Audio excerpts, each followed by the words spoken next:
Hey guys, I just want to pull over today and share a quick thought. I couldn't find a Dave Ramsey video on this, so I wanted to share it myself. It's called the momentum theorem.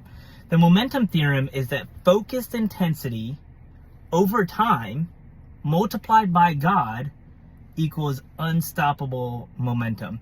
And I was just sharing this with our team earlier today because we're in a moment where we're just going, how do we get to our goals? How do we get to the goals that we are chasing, the number of people we want to put to work, the number of clients we want to serve? How do we get there? And just pulled over and wrote this on the whiteboard. Fi over T multiplied by G equals unstoppable momentum. And this theorem is true. What is the focus intensity that you need to bring to your work today? What is the activities you can do, the seeds you need to sow?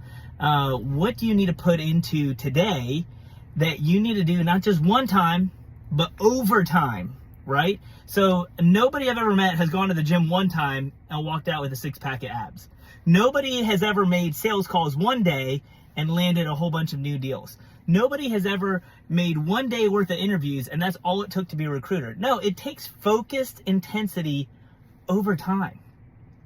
And then you multiply that by God. And God, the cool thing about multiplying it by God is God can take the smallest, the weakest, the smallest action, the littlest amount of faith the size of a mustard seed, he says. He can take just the smallest things and multiply it by infinity, right? God can do whatever he wants. Now, I do think there's a little caveat here. Anything, 0 times anything is 0. And not that God couldn't make corn come out of your backyard, but he's not going to if you don't go plant corn seed, right? If you don't go plant the seeds, he's not going to just bring in the harvest. That's not how God typically operates.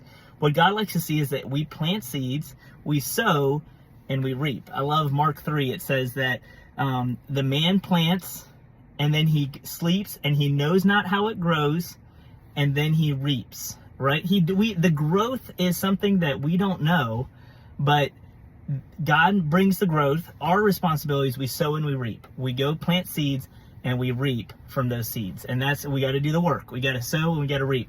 How God brings the growth multiplied by God, it's totally up to him. Focus intensity over time multiplied by God equals unstoppable momentum. So today, I encourage